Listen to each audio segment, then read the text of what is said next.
all of these entrepreneurs are serious. Of course, they want to succeed, right? They may not, their process, may not look the way that, some of our investors or some of our retailers may want it to look like. But they are just going to grow slower if they don't have the money. And the goal is that we're able to support these folks from a resource perspective, not just from not just with education, but access to opportunities, access to meeting investors. And the more that we can, really elevate some of these incredible brands that no one's ever heard of, the more we can see these products on the shelf. And, consumer behavior is shifting and the consumer demographic is also shifting. So, I think diverse entrepreneurs have an opportunity to meet a need. This is Evolve CPG, a community of purpose-driven brand leaders who not only believe in better, but actively pursue it. That's better products, better brands, and better leadership for a better world. Thanks to you, our listeners, this podcast is now ranked in the top 10% of all podcasts globally. Let's not stop there, though. If you like our show, please take a moment to leave us a rating or review and share your favorite episodes with your network. The more people we reach, the more good we can bring about in this world. If you work in the industry, you can also join our online community where we're going further, faster together at community.evolvecpg.com. I'm your host, Gage Mitchell, founder and creative director of Modern Species, a sustainable brand design agency helping better brands grow and scale their impact. On this episode, we're speaking with Katrina Tolentino, executive director of Naturally Network, about where her passion for community building came from, the need for more inclusion and representation, and how Naturally Network is growing to deepen support for the natural product industry. Hi, everyone. My name is Katrina Tolentino, and I am the executive director at the Naturally Network, a nonprofit membership organization that convenes, activates, and supports the natural, organic, and better for you consumer product goods industry. We have 8 regional Naturally affiliates across the country, over 5,000 members in the CPG industry, and just really excited to have this conversation with Gage today. Well, thanks for coming on the show. I've been wanting to do something on Naturally Network for a while, so I appreciate you carving out some time to join us. Now, before we dive more into what Naturally Network does, I'd like to talk a little bit first about your background. Because when I was digging into your background through LinkedIn and other places, I noticed that we both come from a strong kind of community building focus. So I'm curious, how did you get started down that road? Like, where did your passion for community building come from? I feel like I'm going to answer this in like some existential sort of way. So I kind of think of community in 3 different ways. There's the act of like convening a group of people, right? And then there's the physical space that kind of holds a community. And then there's the feeling of community, which is, a sense of home, a sense of belonging. And I think that I'm really drawn to community because I didn't have one growing up. Oh, and so interesting.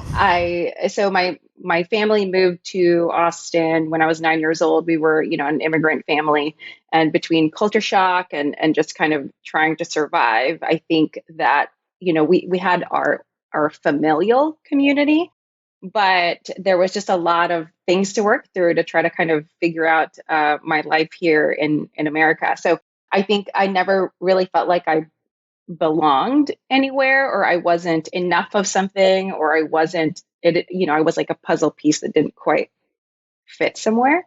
And so I think as I, started to think about what I wanted to do in the world, I really wanted to figure out not just how to do that for myself, but how to do that for other people. And it really kind of took me a long time to land on that idea. So because of that, I've been in real estate. I've built physical spaces.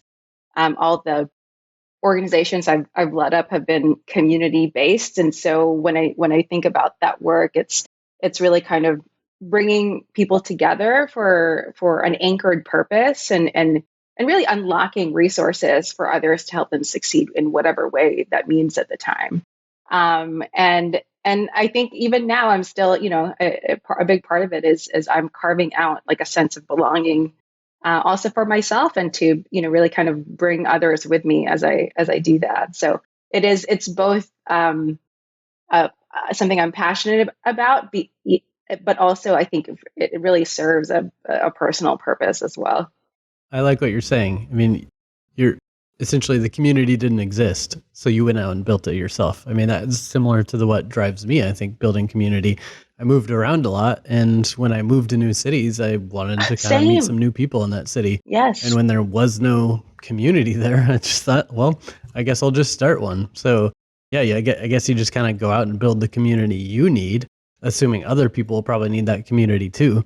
And, it's just basically important to just show up and do the work. Yeah, that's really interesting. I that you said that you moved around quite a bit. I actually, by the time I think I was 18, we had moved at least 24 times. Um, and so I think I just got used to, that creates a lot of adaptability, but at the same time, it's not easy when you're a kid. So I think now, even as an adult, going to networking events and just making sure that we make people feel included is really important to me. I remember, I think I remember the first time I went to an event as a young professional adult, and I didn't feel like I belonged, so I think what I started to do was I started to volunteer to get myself more integrated into the community. And I Yes, think that's totally. really where some of the community ideas, kind of my philosophy for community, it really came out of those volunteer experiences. So it's a lot of fun. It's also a lot of work, but I love bringing people together. Yeah, I feel so much more comfortable volunteering than attending. It's like Yeah. the amount of times I'm just a member at an event is very few. As Yeah. soon as I'm interested in the group, I end up volunteering somehow. I think it's kind of like what you said. You show up, you don't know anyone, you end up standing in a corner or something instead of talking to people. But when I volunteer, it doesn't matter if I don't know anyone. It's now my responsibility to go and connect other people. So I'm all of a sudden empowered to go help other people feel less awkward at that event. And it makes me feel less awkward because I've got a Yeah. job to do. So it's kind of a win-win. Yep, exactly. I mean, I will give out those badges so fast at the front, when you're volunteering. Yeah. It's a great way to Yeah, meet people, right? absolutely. And then I like to think that, like, for those who are less proactive, a little shy, maybe those who don't want to step up and volunteer, that you're making their life easier too, right? Like, you're trying to make the event beneficial for them as well, make them feel welcome.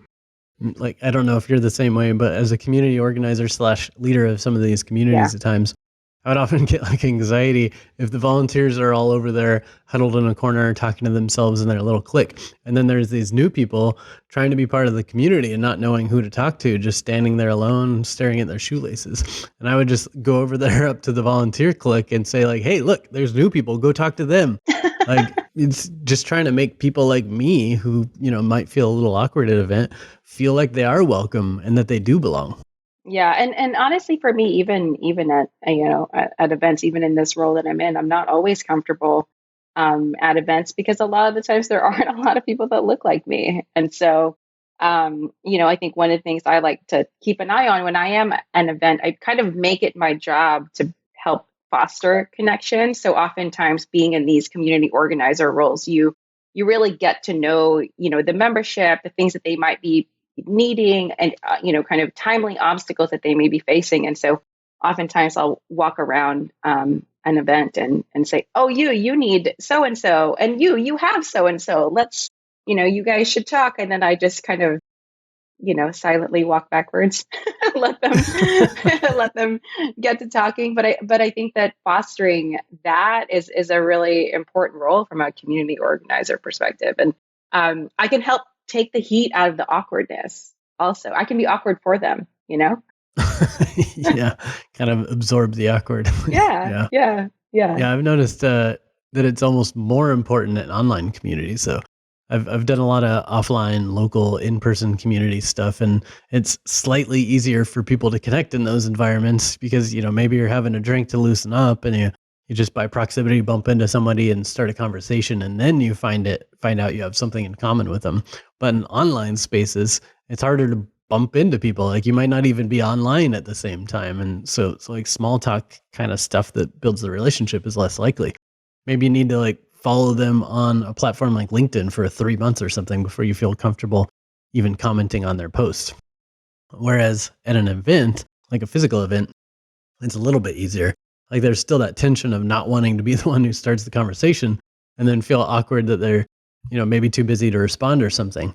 But that's one of the things I'm trying to learn is how to make those same connections in an online space. For example, like anytime somebody joins our online community, I try to tag a couple people in the community they might have something in common with, just to kind of start those seeds of relationship.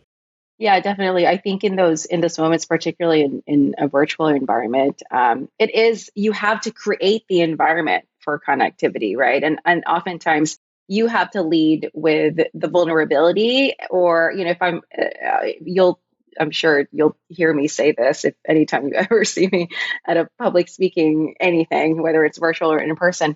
I usually lead with saying, "I'm really nervous."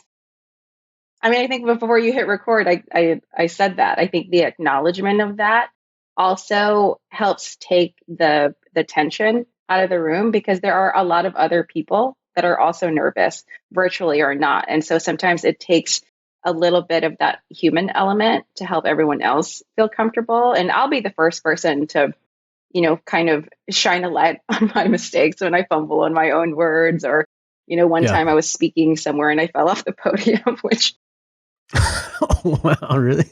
really Hopefully it took the wasn't a wind. high podium. It was a short podium, but it's just not good. It's not good. It's, even if you are 6 inches off the ground, right? And so I think that those are the moments that you can create those moments for connection. You can show people that it's okay to, kind of be human in these settings. And so, yeah, I'm definitely going to be the first person in a group to shine the light on all my mistakes. Yeah, but there is something about that fear of vulnerability, right? I mean, people get up on stage or they, go to a meeting or whatever, and they don't want to make any mistakes. They don't want to have all these negative thoughts swirling around their mind, or like later be kicking themselves because they said the wrong word or something like that. And this is like a real anxiety that does hold a lot of people back from public speaking, or even just going up to a group of people in an event and saying hi, But like in reality, this is just a fear in the back of our minds. Like 9 times out of 10, like maybe even 99 out of 100, the audience isn't going to like throw rotten tomatoes at you or something, or like boo if you stumble on a word. Like they're there to support you, like they know how nerve wracking it is to get up on stage or speak to a group of people. So just like you said, expressing that vulnerability and like putting it out there puts everyone else at ease, because they're all like, yeah, I totally get what you mean. And now they're rooting for you, So in Toastmasters, I'm not sure if you've done Toastmasters or not, but that's one of the things they teach you is the audience isn't there to heckle you. They're there to root for you. They're on the same boat. Like they want you to do well because they, want to also enjoy what you're doing. So just go up and be you. And if you stumble, like just start over. It's fine. Yeah, and just acknowledging it, right? I think that's an opportunity to lead. When you acknowledge those fumbles. I mean, how many times have we done any kind of public speaking where we lose our train of thought, right? Or you're Yeah, looking at the slide, totally. and you're like looking at it and you're thinking, why did I do that? What was I supposed to say there? Where are my speaker notes? And so, yeah. And instead of just like freezing or stumbling, they just like make a joke out of it or something. So Yeah, I'm like, well, there goes my brain just fell out. Let me start over. yeah, and ironically, I feel like some of the best presentations I've been to are the ones where a person starts by saying like, "Oh my God, I'm so nervous right now. I'm probably gonna go like throw up in the bathroom after this," or something like that. But after they express that vulnerability, they go on to give the most compelling speeches because that they release that nervous energy, and now they can lean into whatever the content is. Yeah. Yeah. Once you make that first mistake, you stop thinking about making mistakes. Yeah, probably like the old dent in a new car theory, where as soon as you buy a new car, you're supposed to go get a dent or scratch in it or something. So at least you don't have to worry about that anymore. That hits too close to home. I found a dent on my car this morning, and I think it's going to take me a couple days. Oh no! Yeah. But now you don't. You could at least be less worried about future dents. In theory, at least. We'll do a follow-up interview, and you can tell me if you're still freaking out about the car, and if you are, we'll just debunk that theory. Yes, I guess in theory. Yeah, so I love the community building angle. And when I was poking around on your LinkedIn, I saw that you had run this community competition, like play kind of concept called Catalyst Games. And that really resonated with me because in some of my community building background, we've done these games for change types of events where we're using the power of play to make positive social change. So that one really resonated with me, and I'd love to hear more about that. Yeah, so it started out as an organization called Startup Games. It was based out in Austin, and it really grew from the tech startup community. And essentially, the premise of it is that these tech startups were just basically poaching employees from one another, right? And it was kind of friendly competition in that way Yeah. already. And so um, the CEOs of some of these tech startups thought, okay, well, why don't we get together and really showcase our culture, and maybe we can attract and retain talent through this effort. And so that's how Startup Games was born. And when I was operating it as Startup Games, I don't even know what year this is anymore. Maybe it was 2018. Who knows? I but I thought, outside of just the games, how do we make this a much more meaningful engagement? So the original premise was that essentially the startups pay a fee, and the organization, Startup Games, would provide this gamified experience, right? And so they were able to choose a charity, and those startups, if they won, they were able to bring a lot of money back to the charity that they chose to play for, essentially. That's good and great, but that creates a more transactional relationship for the startups and the charity. And so I was thinking, how do we really unlock resources and create more connective tissue between these two groups and stakeholders? And so right before the pandemic, I had devised this new sort of programmatic framework where we tacked on it was still gamified, where we tacked on volunteer experiences, opportunities for the startup employees to learn more about these organizations so that they can give in different ways, whether it's financially, whether it's additional, volunteer time outside of what we were engaging in, or even board service. And so they earned points for all of those activities. And so essentially, there's nothing like friendly competition that will really get people to do things. And so you would go into a game day competition with these sort of social impact points that your team has collected. And what was awesome about that was that it really helped the startups also be able to communicate the values that they want to live, talk to their employees, and engage them in a meaningful way around nonprofit service, volunteer opportunities. And it created a social interaction that was meaningful for their employees. So really, it was kind of employee engagement as a service, for and CSR as a service. And so that's what it was turning into. And we ran a couple of great seasons in person, and then the pandemic hit. And so during the pandemic, those events were the largest ones that we would host, were about 1,500 people large. We did them over back-to-back weekends, where 18 companies one weekend would play, another 18 companies would play. And so it was just a ton of activity, a ton of people in one building, which obviously during COVID times, that was just a no-no. At one point, you couldn't even Yeah. get like 10 people standing outside together, right? And so because of that, that organization took a big pause during the pandemic. We did run a virtual season, and it was a big national virtual season, which was a lot of fun. So we were still able to, kind of pivot into that. But at the end of the day, I think there was so much pressure around trying to figure out what environment we were in. Kind of all of these Yeah. companies, all of these startups were also struggling financially. Their employees were also struggling from a mental load perspective. And so we thought it was best to kind of take a pause on it and kind of see where the pandemic was going to take us. And that pause is what actually led me to the CPG industry, because I basically fired myself. Oh, okay. I fired myself out of my job. And I was like, oh no, I need to go find Nice. something else to do. And so the Naturally Austin board at the time had, and they were looking for a new executive director. So they invited me to apply and take on that role. And that's how I got here. So it's all connected. Yeah. Well, that's actually the perfect transition because my next question was going to be how you ended up in the natural products industry or with Naturally Austin. But how did that connection happen in the first place? Did you already know people in the natural product space, or were you like somehow already part of the Naturally Austin community or something? How did that work? Yeah, that's a great question. So I was working for a family office, PE firm called Notley here in the Austin area, and it's a family office that's really focused on social impact and kind of supporting innovative nonprofits. And they helped jumpstart Naturally Austin when it was founded in 2000, late 2018, 2019. Um, and so, when I was already in that ecosystem, so I was able to make that transition into the Naturally Austin role. I have never been in CPG, so I had serious imposter syndrome going into that role. But I used to joke and say I was CEO of snacks. I really wanted that to be my official title, but I was shot down. And I and should have I approved that for sure. Yeah, that was not approved by the board.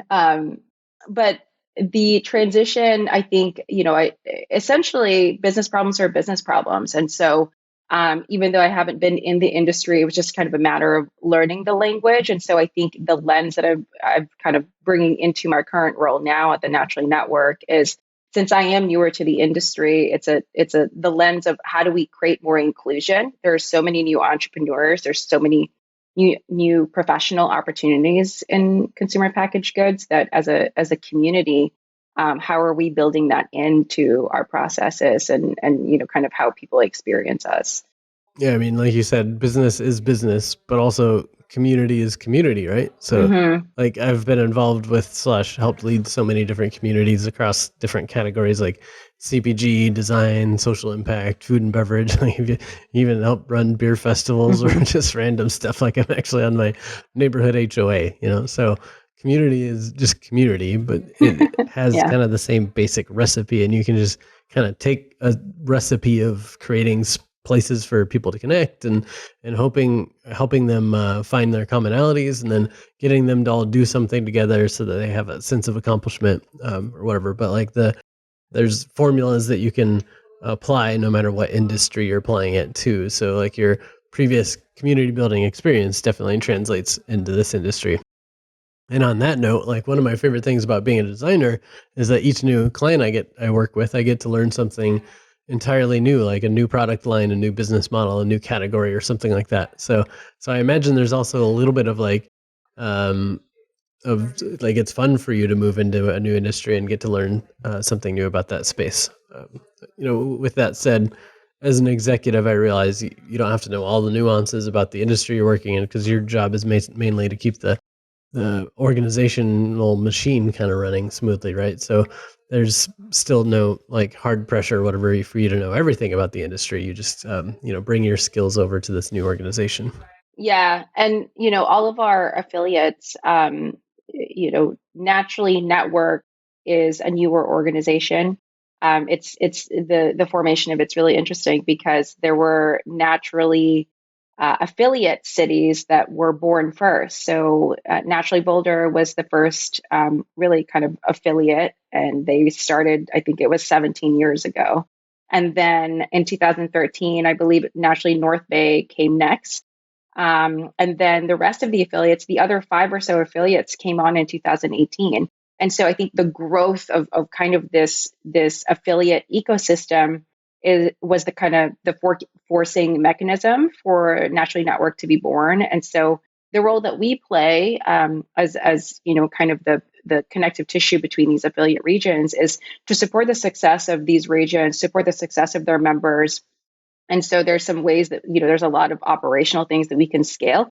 But at the same time, from a national agenda perspective and sort of the values that we want to see out in the world, we are in the process of really formulating what those community asks are and how we want to organize people and activate people in these really meaningful ways so that we can create this positive, impact in our industry. So we're just getting started on really in that process, but there's already so much. I think today's what, probably like day 80.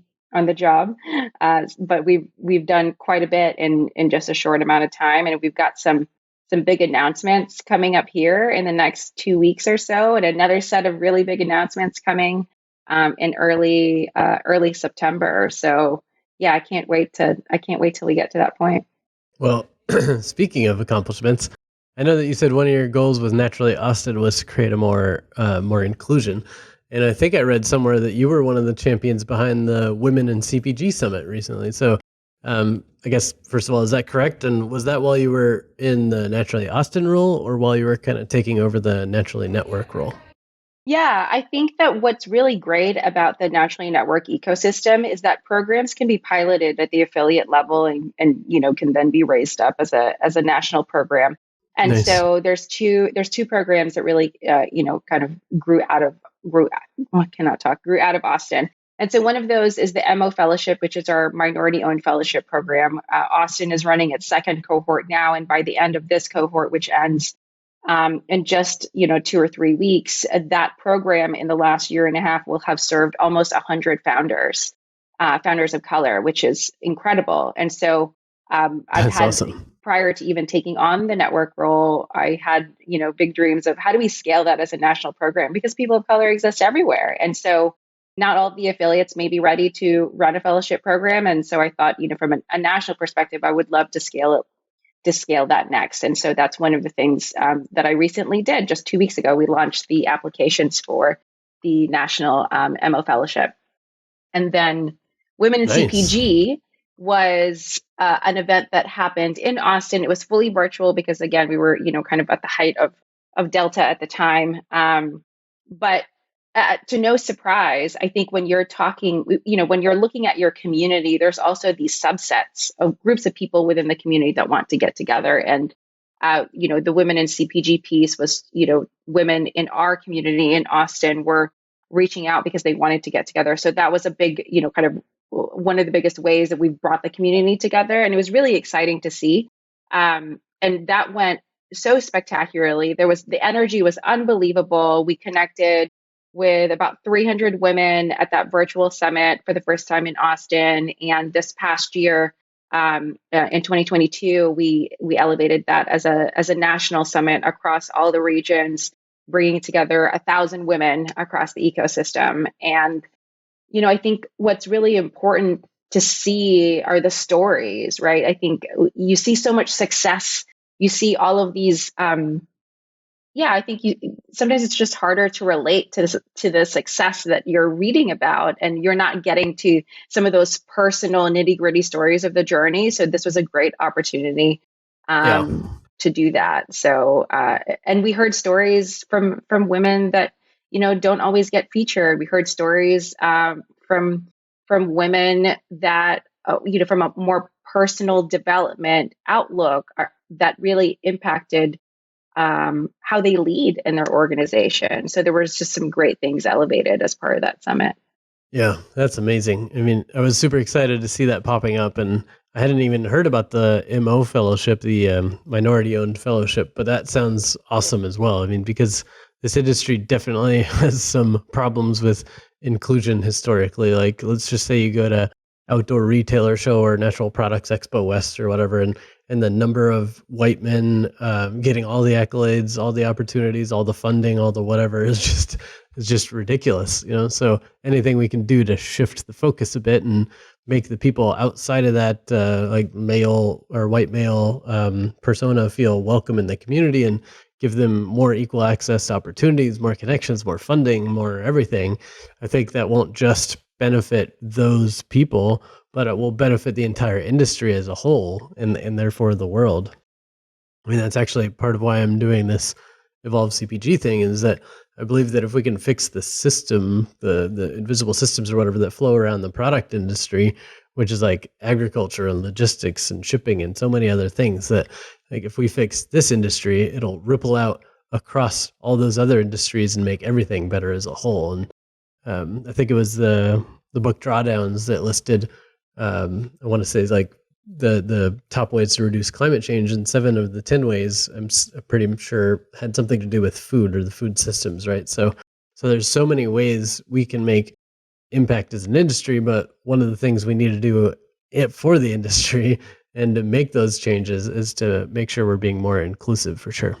Yeah, and the invisible sort of systemic barriers, kind of the the undercurrents of the problem, are really important to breathe some light and air into it. And so it's important to have conversations that are not always easy. And I feel like lately some of my podcast recordings have definitely been harder because we're talking about race and we're talking about these systemic problems. And I think one of the things I'm most excited about for the MO Fellowship is that I would love to redefine what it means to be a real entrepreneur.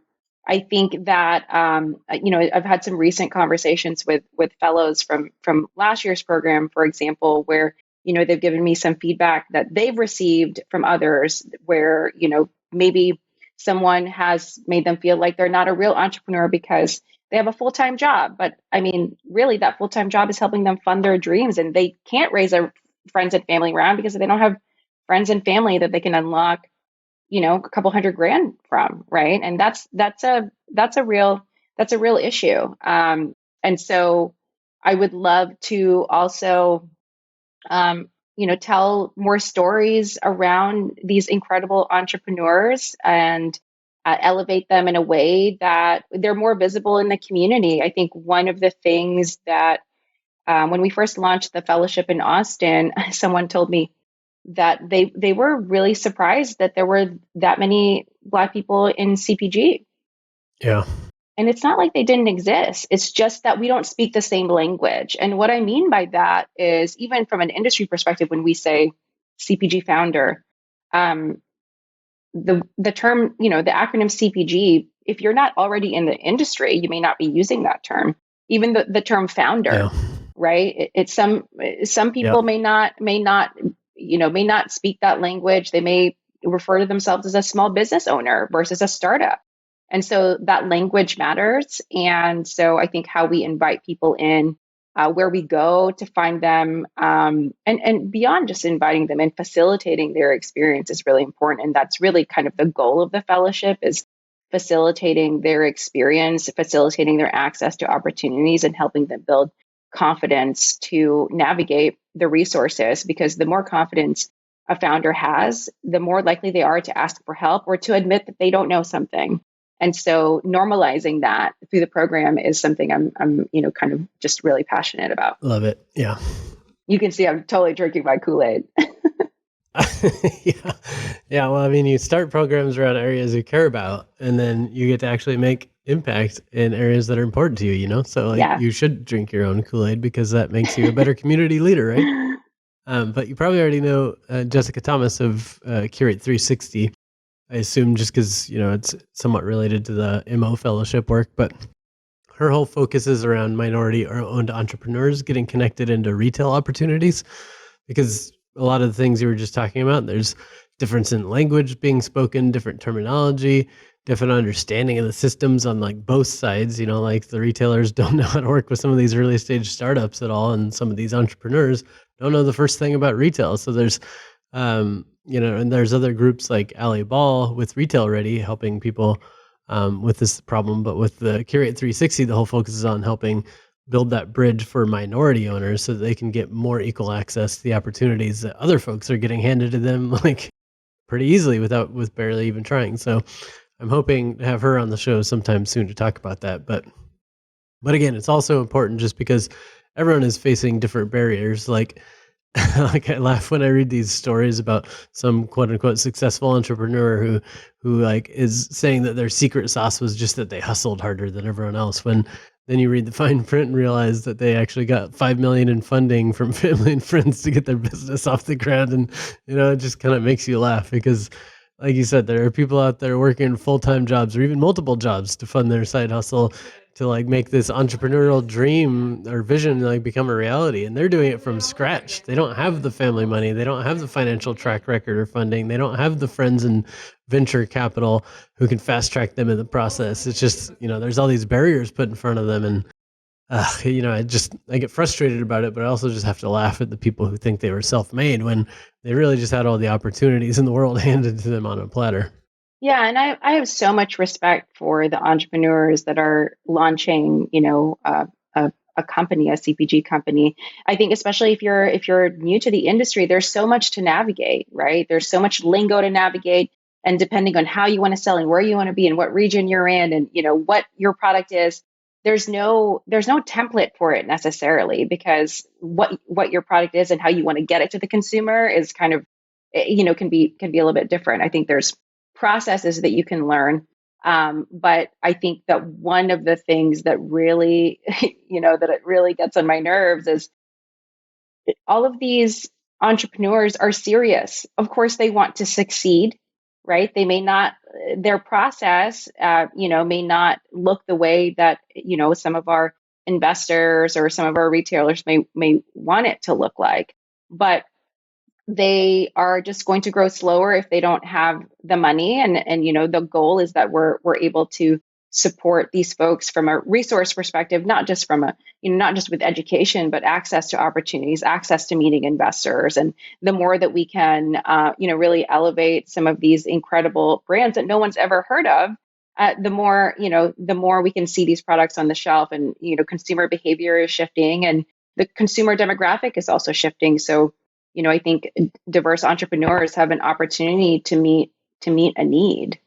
And I'm hoping that with this newer wave of more purpose-driven venture capital and like investors coming into the space, like there's a lot more people investing in sustainability or regenerative agriculture or diversity or whatever else in the industry. And I'm hoping that with that money we can move the needle faster, because there's nothing that will move your CPG business forward quicker than money, right? So Exactly. because these businesses just consume crazy amounts of money, and like just to make the product and then to like get it into retail and to market it, et cetera. It's just super cash intensive. So if we can move more money, we can move mountains by helping these entrepreneurs launch amazing businesses. And I think that's part of what I love about this industry, is that the people in it are just so passionate about what they're creating. They've got this amazing family recipe, or they had a dietary restriction that there weren't options for them, so they created one. Or their child had allergies, so they and they couldn't find products without allergens, so they launched a business. And like a huge majority of the businesses started in the CPG world are started out of pure passion and a need for a problem to be solved. So it's such an exciting space for me to be part of. Yeah, and it doesn't make them any less of an entrepreneur because they don't have this more traditional background. And I think this is an area that I've had to grow a lot more confidence in. I don't have a traditional background for somebody that has been an executive, has held CEO and executive director roles. And that's always, for a little while, I've had those similar feelings of, am I really the leader that that I want to be? I don't have this background that I can lean on to kind of authenticate me. And particularly when I walk into a room and I look like I'm 12 years old and I'm a person of color and I'm a woman, sometimes there's just some of my own feelings to overcome. And I think when we're looking at the industry, how are we, there's just so much innovation that's coming out from, through these untraditional entrepreneurs. So how do we welcome them in? I think the growth of the industry is really helping early stage entrepreneurs succeed in moving them down the maturity funnel, right? That's how we grow the industry. And so the more that we can welcome these folks in, the more comfortable we can make them, the more we can help them access resources faster, get to know those acronyms faster, the more likely that they are to succeed.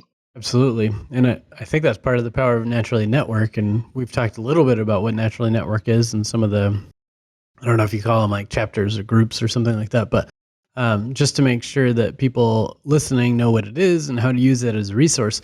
Could you talk a little bit more about the beginnings of Naturally Network, how it got started with Naturally Boulder, and what the entity is now, and maybe some of your vision as executive director? Yeah, sure. So Naturally Boulder was started really as an economic development initiative, and it has grown tremendously from there. Obviously, Boulder has been kind of the heart of the natural products industry over the last couple of decades. And so I think that as different CPG communities around the country were thinking about, okay, how do we, we're seeing CPG activity here. How do we do this, right? And so Boulder kind of became a model for that. The Boulder team, a lot of us went to the Boulder team to ask them, how does this work? What's the process like? And so that's really how the affiliate chapters kind of came to be. That's how Austin was started. There was a group of entrepreneurs in Austin that, were having all the coffee meetings in the world trying to help all of these CPG founders locally succeed in plugging them into resources. And they thought, oh my God, we have to figure out how to scale this kind of support. It can't be, the individuals that are doing that, right? And so that's really the heart of the problem that all of the affiliates are tackling is how do we make resources visible, accessible, transparent? How do we, how do we bring the community together so that people are able to have meaningful conversations about the industry? And so if you are a CPG entrepreneur out there, we have 8 affiliate chapters across the country that are excited to meet you, support you, serve you. And so I would invite you to come and be a member. And we have, I'm not ready quite yet to announce some of the big things that we have, that we're launching in the next couple of weeks. But we have at the network level, at the national level, we are building incredible industry partnerships that are really going to elevate the success of our early stage and emerging brands. We're rolling out programs that are going to support the success of diverse founders. We're rolling out initiatives that are going to help brands become more sustainable and also kind of create a sub community so that they can do that work together. Really excited to be able to talk about that. And then moving forward, we have pitch competitions across our affiliate regions that we're hosting, and we're working up towards creating a national moment for that. So definitely more on that soon. So there's definitely some great opportunities for learning. The network across our ecosystem, I think, hosted about 140 events last year alone. And now that the world is opening back up, a lot more of those events are in person. So yeah, this is your invitation to jump in and get started. It's amazing. But what about the people in cities that don't have a chapter? Like, for example, I know there's a group here in Seattle trying to get a Pacific Northwest chapter or something like that started. But let's say somebody lives in a city where there isn't already momentum going. Is it easy to get something started or just to participate in other cities' stuff? For example, I seem to remember the Women in CPG Summit was also online, right? So what are the opportunities for people who aren't in one of the existing hubs? Yeah, that's a great question. So I think on the Naturally Network side, on the national side, we elevate a lot of these conversations. So if you're not in a local chapter and you're able to participate in those conversations, we will have those elevated national conversations. So you're absolutely welcome to participate in that way. If you're interested in bringing an affiliate to your city, we have an application process that kicks off every January. So I think that we're hoping to bring on at least a couple of new cities annually, and we've got some great cities on kind of in the waiting in the wings to kick off their application process. We'll release a little bit more detail about an info session for potential affiliates, and if you want to bring a potential affiliate to your city. So that's likely going to be a September info session. So I would suggest signing up for a newsletter to learn more about that. And we do have a new affiliate that will be launching hopefully in Q4. So, more soon on that. Yeah, I'm excited. I mean, I've There's always so much I wanted. want to tell you. Yeah, I don't. Well, this won't air for a handful of weeks, so We'll add it in the notes. Yeah, we'll add it in the notes. yeah, okay. So I've always been, I grew up in the Arvada area near Boulder, so I've always known about Boulder and all the cool stuff going on there for a long time.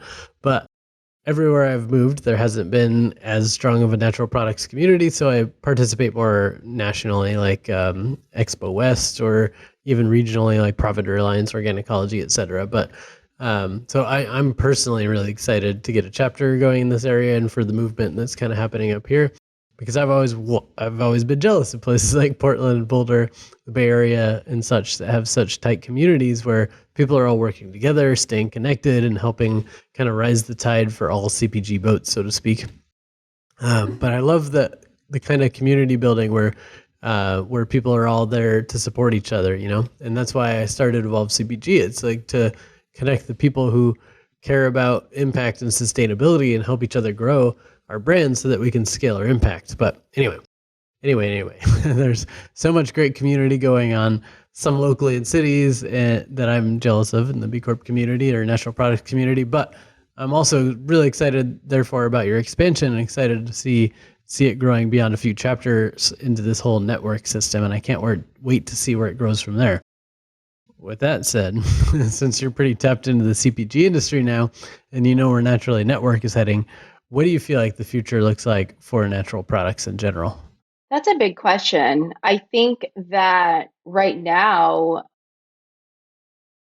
what I'm looking for is more connection in the industry. And what I mean by that is there are from a values perspective, I would love for the industry to align a little bit more deeply around the values that we share so that we can activate people in a meaningful way. So I think that's step one into this kind of what the future of the natural products industry looks like. There's so much energy around regenerative ag. There's so much energy around helping brands kind of pivot their packaging to fight climate change. And so those are all things that from the network's perspective, we would love to be a part of and really empower our community to participate in to kind of meaningfully make that impact. And then there are also a lot of other community organizations that we should be working with. So to me, that's what I mean by connection is that we're connecting to the values that we care about and activating people around those values. We're connecting people to kind of the ecosystem of care. So, I think the MO Fellowship is, kind of an example of that. There are so many other opportunities for community organizers like Naturally Network to work together to create this ecosystem of care for diverse founders. And so I think there's, you'll see partnerships come out from the network that really kind of reflect that collaborative approach. So I wish I had a crystal ball and I could tell you exactly, but I think that's really the direction that we're headed is creating more connective tissue, creating a lot more transparency around how people can be activated around the values that they care about. Yeah, absolutely. And I feel like the pandemic, while it put a hard pause on some of the things in our industry, like in-person events, like we talked about before, I feel like it also kickstarted something bigger too, right? Like people realized how isolated or vulnerable they were, and they started connecting more online through social platforms, or started realizing that they need to get their own Naturally Network chapter or something going. But I think that isolation reminded us that we need to do more to connect with each other and build community. So I'm excited to see how the industry moves forward and how these groups continue to do more things together and help each other out, because that's part of what I Yeah. like about this community. It's that it's not only full of, it's full of passionate people, but it's also full of really generous people who are more than happy to collaborate and help each other out, even if you're a direct competitor or something. So there's a strong sense of community, and the community like really cares about more about solving the problem than any Yes. individual solution or any one company that's going to be super big or something. Yeah, that's one thing I've really enjoyed about the industry. And I think I was always supposed to be in this industry. I just didn't know it until I got here.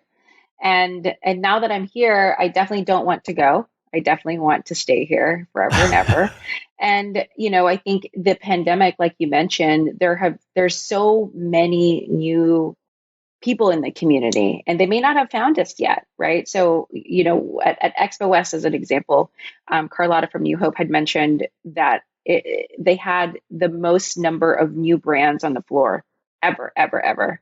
During the pandemic, Oh, wow. people were just creating, right? Or they were facing Yeah. problems that they couldn't, that they needed to navigate, and they may not have been able to go get a product like that from the store. So they started making things, right? And so I think that some of the work that we're going to need to do, all of the community organizers in the industry, is really go and connect with all of these people that are currently not part of our communities. I think that's a big challenge, right? Because the industry lingo can sometimes prevent us from doing that. So I think the more that we can work together from a community organizer perspective, the more we can serve. Yeah.